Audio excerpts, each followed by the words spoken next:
بسم اللہ الرحمن الرحیم۔ السلام علیکم۔ ہم کبھی بھی کسی کے لیے اہم نہیں ہوتے۔ یہ سب ہمارے وہم کا کھیل ہے کہ اگر ہم اچانک کہیں غائب ہو جائیں تو کوئی ہمارا منتظر رہے گا۔ یہاں کوئی کسی کے واسطے نہ منتظر رہتا ہے نہ بے چین۔ لوگ اور چیزیں اتنی تیزی سے ہماری جگہ کو بھر دیتی ہیں کہ کبھی کبھی ہم واپس لوٹ بھی آئیں تو خود کا آنا خود پہ بھاری گزرنے لگتا ہے۔ لوگ اپنی بوریت دور کرنے کے لیے آپ کو وقت دیں یا عزیز رکھیں تو اسے محبت سمجھنے کی غلطی مت کیجیے۔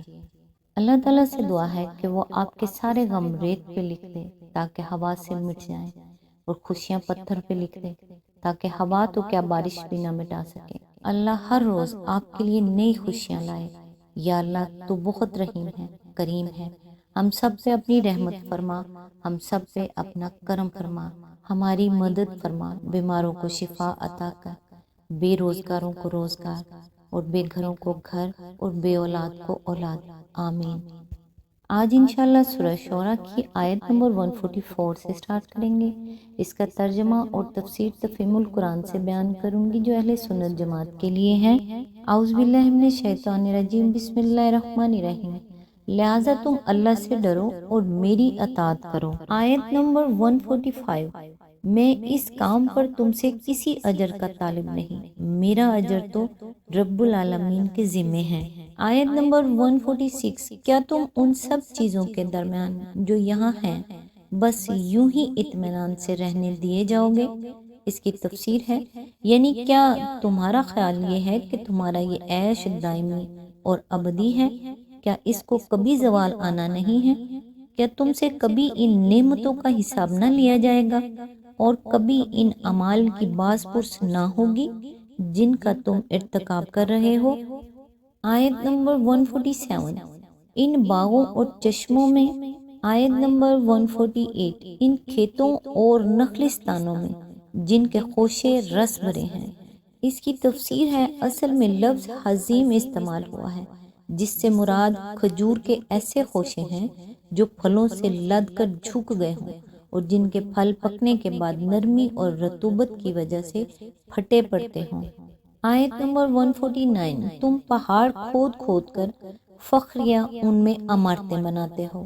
اس کی تفسیر ہے، جس طرح عاد کے تمدن کی نمایاں ترین خصوصیت یہ تھی کہ وہ اونچے اونچے ستونوں والی عمارتیں بناتے تھے، اس طرح سمود کے تمدن کی سب سے زیادہ نمایاں خصوصیت جس کی بنا پر وہ قدیم زمانے کی قوموں میں مشہور تھے یہ تھی کہ وہ پہاڑوں کو تراش تراش کر ان کے اندر عمارتیں بناتے تھے۔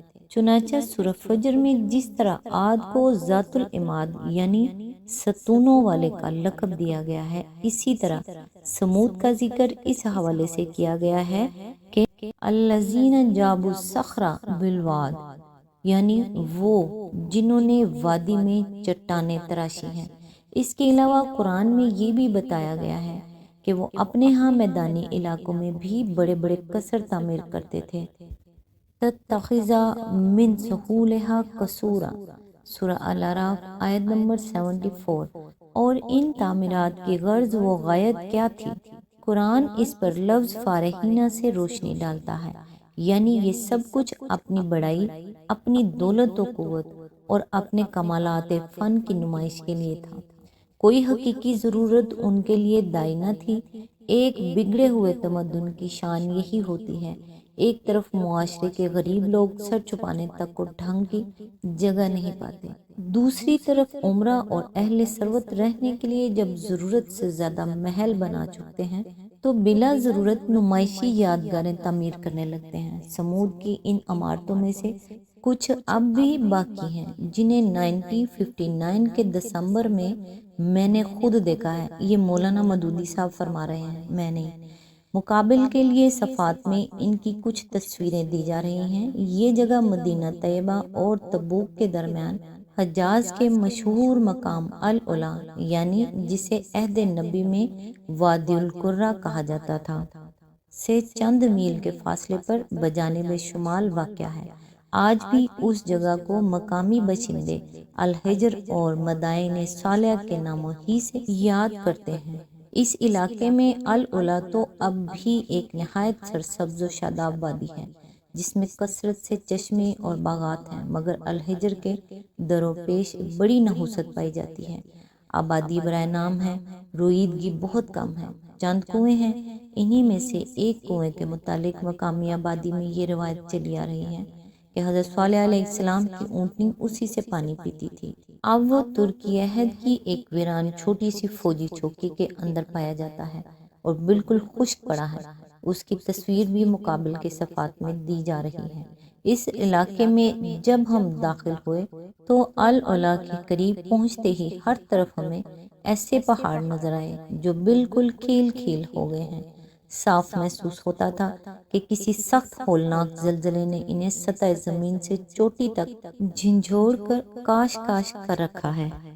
اسی طرح کے پہاڑ ہمیں مشرق کی طرف العلا سے خیبر جاتے ہوئے تقریباً 50 میل تک اور شمال کی طرف ریاست اردن کے حدود میں 30 یا 40 میل اندر تک ملتے چلے گئے۔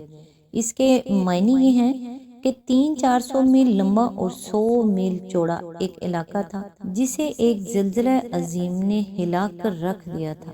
سمود کی جو عمارتیں ہم نے الحجر میں دیکھی تھیں، اسی طرح کی چند عمارتیں ہم کو خلیج عقبہ کے کنارے مدین کے مقام پر اور اردن کی ریاست میں پیٹرا کے مقام پر بھی ملی۔ خصوصیت کے ساتھ پیٹرا میں سمود کی عمارات اور نبطیوں کی بنائی ہوئی عمارات پہلو بپہلو موجود ہیں اور ان کی تراش خراش اور طرز تعمیر میں اتنا نمایاں فرق ہے کہ ہر شخص ایک نظر دیکھ کر ہی سمجھ سکتا ہے کہ یہ دونوں نہ ایک زمانے کی ہیں اور نہ یہ ایک ہی قوم کا طرز تعمیر ہے۔ انگریز مستشرق ڈاٹی قرآن کو جھوٹا ثابت کرنے کے لیے الحجر کی عمارات کے متعلق یہ دعویٰ کرتا ہے کہ یہ سمود کی نہیں بلکہ نبطیوں کی بنائی ہوئی عمارات ہیں، لیکن دونوں قوموں کی عمارات کا فرق اس قدر واضح ہے کہ ایک اندھا ہی انہیں ایک قوم کی عمارت کہہ سکتا ہے۔ میرا اندازہ یہ ہے کہ پہاڑ تراش کر ان کے اندر عمارتیں بنانے کا فن سمود سے شروع ہوا۔ اس کے ہزاروں سال بعد نبطیوں نے دوسری اور پہلی صدی قبل مسیح میں اسے عروج پر پہنچایا اور پھر ایلورا میں، جس کے غار پیٹرا سے تقریباً 700 برس بعد کے ہیں، یہ فن اپنے کمال کو پہنچ گیا۔ آیت نمبر 150، اللہ سے ڈرو اور میری اطاعت کرو۔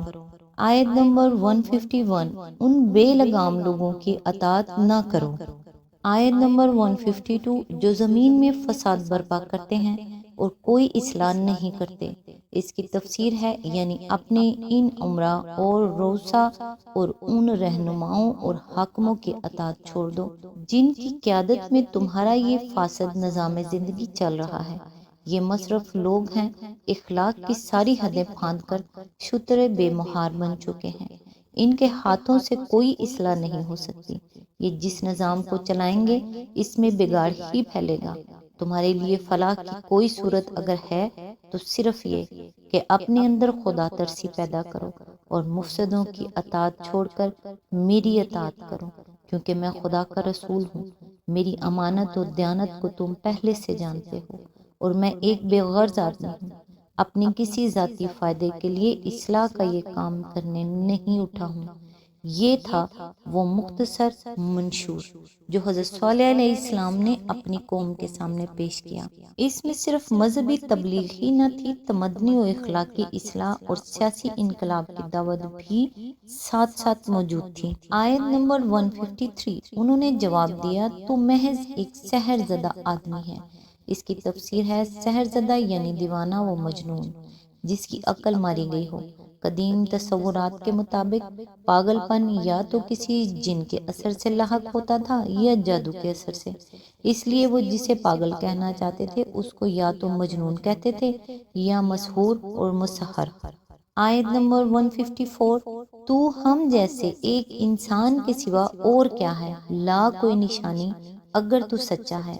اس کی تفسیر ہے یعنی بظاہر تو ہم میں اور تجھ میں کوئی فرق نظر نہیں آتا کہ ہم تجھے خدا کا فرستادہ مان لیں، لیکن اگر تو اپنے مامور من اللہ اور مرسل من جانب اللہ ہونے کے دعوے میں سچا ہے تو کوئی ایسا محسوس معجزہ پیش کر جس سے ہمیں یقین آ جائے کہ واقعی کائنات کے خالق اور زمین و آسمان کے مالک نے تجھ کو ہمارے پاس بھیجا ہے۔ آج تک کے لیے بس اتنا ہی۔ نیکسٹ انشاءاللہ آیت نمبر 155 سے سٹارٹ کریں گے۔ تب تک کے لیے دعاؤں میں یاد رکھیے گا۔ اللہ حافظ۔